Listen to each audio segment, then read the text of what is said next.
আজকে আবার অগ্রণী ব্যাংকে তালা ভেঙেছে। কেন তালা ভাঙলো? চাবি তো আমার কাছে, আমি তো এখনো জীবিত আছি। তা আমি যেখানে এখনো জীবিত আছি আর মামলায় কেবল একটা রায় দিয়েছে, এই রায়ের সব ধাপ তো শেষও হয়নি, তার আগেই কেন হাত দেবে? এটা তো ডক্টর মোহাম্মদ ইউনূসের ব্যাংক ডাকাতি। সে লোক দিয়ে ব্যাংক ডাকাতি করছে, সেখান থেকে সব সোনা দানা বের করে এত ভরি। আমরা হ্যাঁ, ভরি তো থাকবেই। সেখানে আমার দাদি, নানি, আমার মা, কামালের বিয়ে হয়েছে, কামালের বউয়ের গহনা, জামালের বউয়ের গহনা, এমনকি পুতুলের বিয়ের পরে তার কিছু গহনা সবই তো ওখানে রাখা ছিল। তো আমাদের তো ছিল গহনা, আমরা তো অস্বীকার করি না। কিন্তু লকার ভেঙে সেগুলো বের করে এখন দেখানো, মানে তাদের কথা ভাবখানার জন্য প্রধানমন্ত্রী হওয়ার পরে আমি সব ওখানে রেখেছি। আমি চ্যালেঞ্জ দিচ্ছি যে প্রধানমন্ত্রী হওয়ার পরে কবে আমি অগ্রণী ব্যাংকে যে লকার খুলে এসেছি আর জিনিস রেখে এসেছি, সেই লগবুক বের করা হোক, দেখা হোক। আমার তো মনে পড়ে না যে আমি 96 সালে প্রধানমন্ত্রী হয়েছে প্রথম। সেই 96 সাল থেকে এ পর্যন্ত কোনো দিন অগ্রণী ব্যাংকে আমি যাইও নি, লকারও খুলিনি। কারণ এগুলি পারিবারিকভাবে যা ছিল সব আমি রেখে দিয়েছিলাম ওইভাবেই। আমার 2টা লকার ওখানে রাখা আছে। সেখানে যে জিনিসগুলি এই যারা আমার বাবাকে হত্যার পর এই বাড়ির সমস্ত জিনিস তারা একটা ইনভেন্টরি লিস্ট তৈরি করে, ওই লিস্টে যেগুলি তারা ভ্যালুয়েবল জিনিস মনে করেছে সেগুলি সব সিল করে বাক্স আমাকে দিয়ে দিয়েছিল। তা আমি সে কোথায় যাবো? আমার বাড়ি নেই, ঘর নেই, তো কিচ্ছু নাই থাকার। আমি লকার ভাড়া নিই, সেই লকারে যে সব কিছু ওইভাবেই রেখে আসি। তারা আমাদের ঘর বাড়ি যা ছিল সব তো লুটপাট করে নিয়েছি। 32 নম্বর বাড়িতে আমরা জনগণকে দান করে দিয়েছিলাম। সেটা প্রথমে আগুন দিল, তারপরে লুট করে ভাঙলো বুলডোজার দিয়ে। অজয় সাহেবের একটা বাসা সুধা সদন, সেটাও লুট করলো। সেখানে আমাদেরও, হ্যাঁ, সেখানে আমার অনেক গহনাগাটি ছিল, আমাদের সবারই ছিল। সেগুলিও লুটপাট, কাগজপত্র যা কিছু ছিল সব শেষ। তারপরে আগুনও দিল। গণভবন সব তো আমরা সব ফেলে দিয়েই তো চলে এসেছি। তো সেই গহনাগাটিগুলি দেখায় না কেন? সেগুলি কার পকেটে গেল? শুনছিলাম যে ইন্দু সাহেবের বড় মেয়ে নাকি এসেছিল, অনেক নাকি হীরার গহনা নিয়ে গেছে। তাহলে কি এগুলি আমাদেরগুলি নিয়ে গেল নাকি? ইন্দুস তো নিজেও ঢুকেছিল ওই বাড়িতে সবাই মিলে, সেটা আমার প্রশ্ন। কিন্তু একটা লকার ভাঙতে গেলে, যে এখানে আমি এখনও জীবিত, চাবি আমার কাছে, পারমিশন ছাড়া এই লকারটা ভাঙে কিভাবে? আমাদের পারিবারিক একটা ঐতিহ্য আছে এবং আমাদের অবশ্যই পারিবারিক সমস্ত সম্পদ নিশ্চয়ই ছিল, আছে। আমার নানির যত গহনাগাটি ছিল, এখন ওখানে সে গহনাগুলি দেখাক, অনেক পুরোনো আমলের গহনা। এখন শুরু করছে যে ওখান থেকে নাকি সব নাকি ওখানে রেখে আসছি। সেখানে আমি সবাই দেশবাসীকে আপনাদের মাঝেই বলতে চাই যে লাস্ট কবে গেছে আমি লকার খুলেছি আর কবে কী রেখেছি।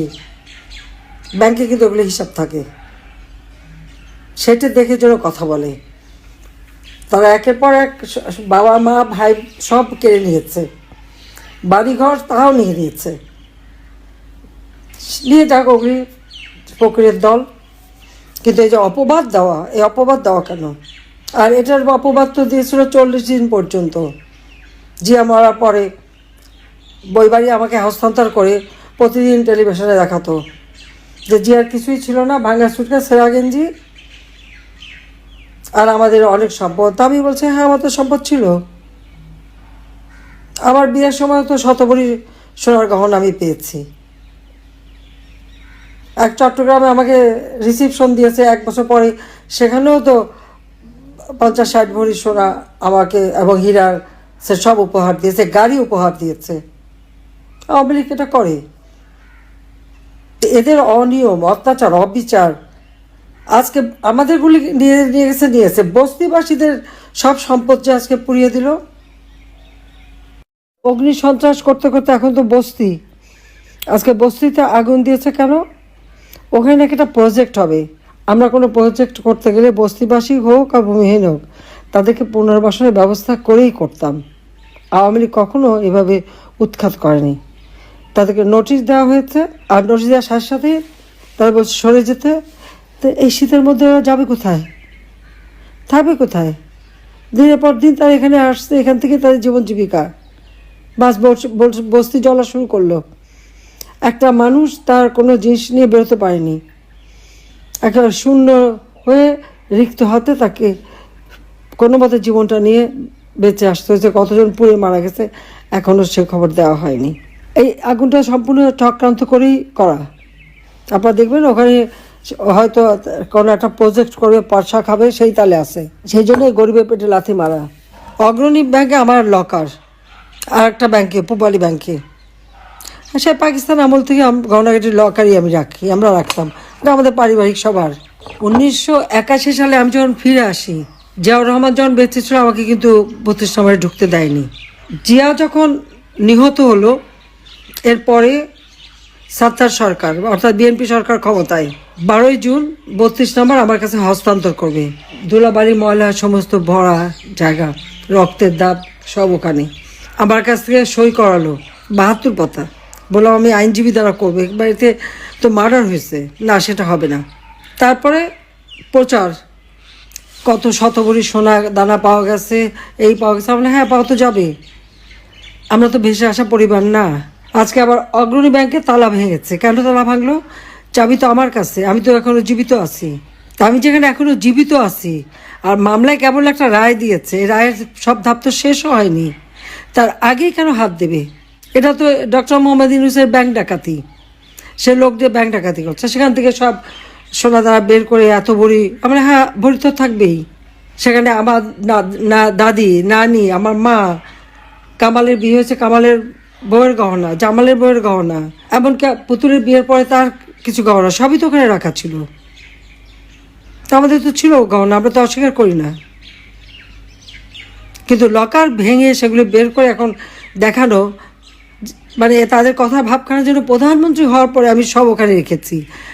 আমি চ্যালেঞ্জ দিচ্ছি যে প্রধানমন্ত্রী হওয়ার পরে কবে আমি অগ্রণী ব্যাংকে যেয়ে লকার খুলে এসেছি আর জিনিস রেখে এসেছি, সেই লগবুক বের করা হোক, দেখা হোক।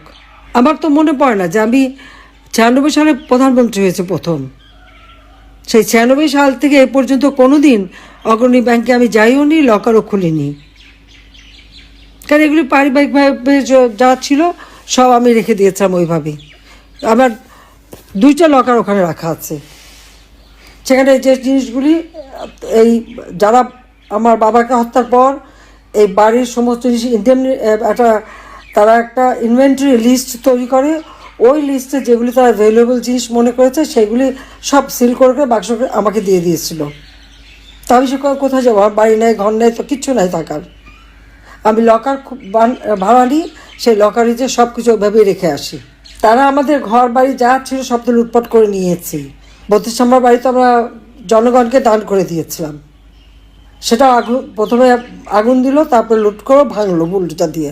অজয় সাহেবের একটা বাসা সুধা সদন, সেটাও লুট করলো। সেখানেও আমাদেরও, হ্যাঁ সেখানেও আমার অনেক গহনাগাটি ছিল, আমাদের সবারই ছিল, সেগুলিও লুটপাট, কাগজপত্র যা কিছু ছিল সব শেষ।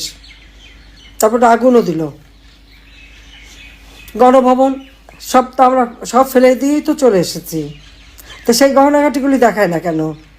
সেগুলি কার পকেটে গেল? শুনছিলাম যে ইউনূস সাহেবের বড় মেয়ে নাকি এসেছিল, অনেক নাকি হীরার গহনা নিয়ে গেছে।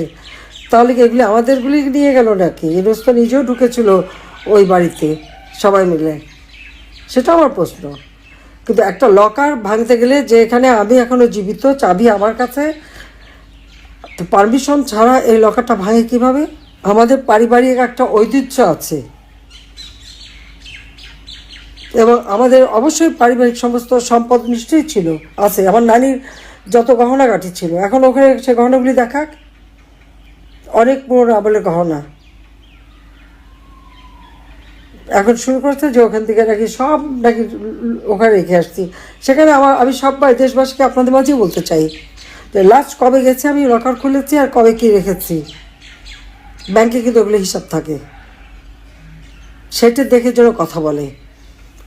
তারা একের পর এক বাবা মা ভাই সব কেড়ে নিয়েছে, বাড়িঘর তাও নিয়ে নিয়েছে, নিয়ে যাক ওগুলি ফকিরের দল। কিন্তু এই যে অপবাদ দেওয়া, এই অপবাদ দেওয়া কেন? আর এটার অপবাদ তো দিয়েছিল 40 দিন পর্যন্ত। জিয়া মরার পরে বই বাড়ি আমাকে হস্তান্তর করে প্রতিদিন টেলিভিশনে দেখাতো যে জিয়ার কিছুই ছিল না, ভাঙ্গা সুটকেস, সেরা গেঞ্জি, আর আমাদের অনেক সম্পদ। তা আমি বলছি, হ্যাঁ আমার তো সম্পদ ছিল, আমার বিয়ের সময় তো শতভরি সোনার গহনা আমি পেয়েছি।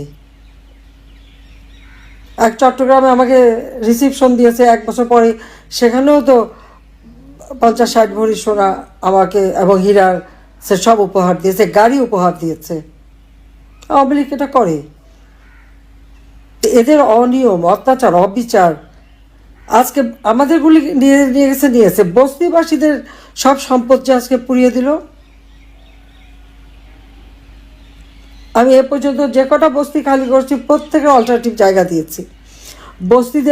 বস্তিবাসীদেরকে আমি ফ্ল্যাট বানিয়ে তাদেরকে ফ্ল্যাটে যে বস্তিতে যে ভাড়ায় থাকেন ওই ভাড়াই তারা দিতে পারবে, সেইভাবে প্রত্যেকটা পরিবারের জন্য আমি ফ্ল্যাট বানানোর কাজ শুরু করেছিলাম।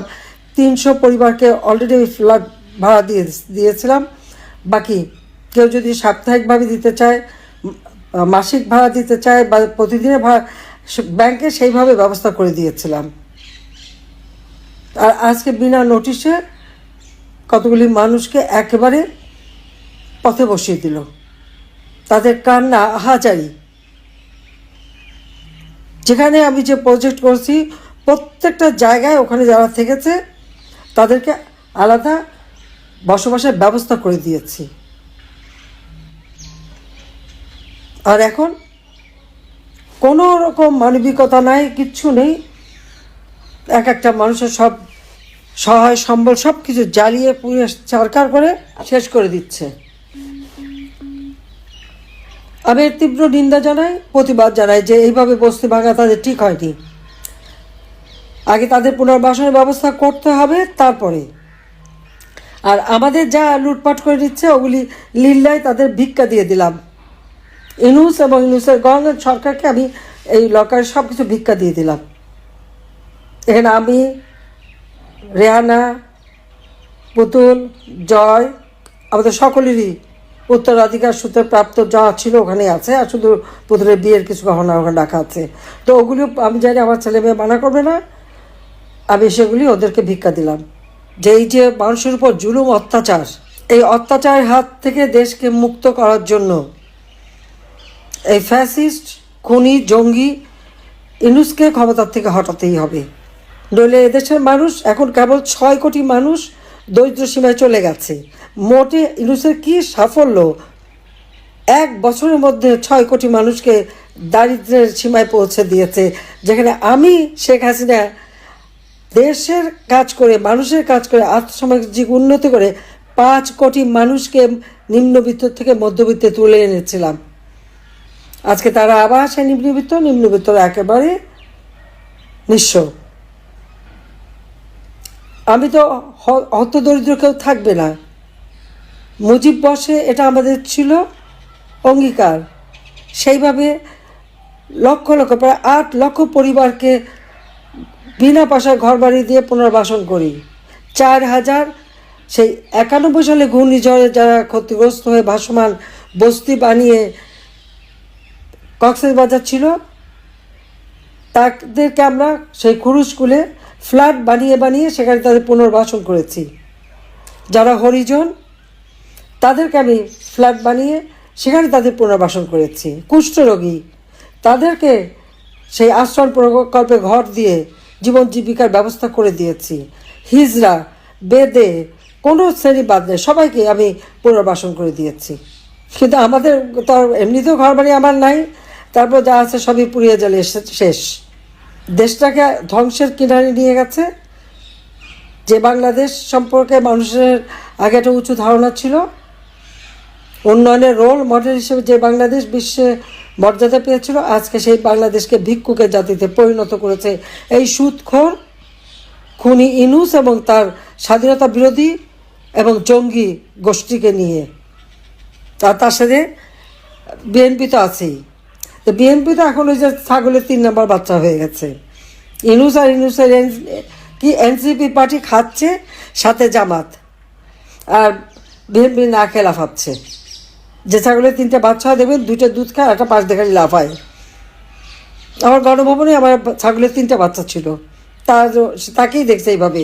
আজকে দেশটাকে বাঁচাতে হলে, দেশের মানুষকে বাঁচাতে হলে, এই দরিদ্র মানুষগুলিকে বাঁচাতে হলে, রিক্সাওয়ালা, দিনমজুর, খেটে খাওয়া মানুষ, তাদের ভাগ্য পরিবর্তন করতে হলে এই সুদের ব্যবসা বাড়ানোর জন্য মানুষকে দরিদ্র করা, এটা বন্ধ করা একান্ত দরকার। তার জন্য এই ফ্যাসিস্ট জঙ্গি রুশকে ক্ষমতা থেকে সরানোর জন্য যার যা কিছু আছে তাই নিয়ে সকলে মিলে এক হয়ে আপনারা কাজ করবেন, সেটা আমি চাই। যে বাংলাদেশটাকে এত সুন্দরভাবে গড়ে তুলেছিলাম, আজকে সেই বাংলাদেশটাকে সম্পূর্ণ ধ্বংস করে দিল। তারপর তো লোভ তার যায় না।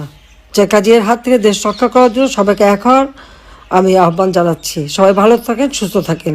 খোদা হাফেজ। জয় বাংলা, জয় বঙ্গবন্ধু। বাংলাদেশ চিরজীবী হোক।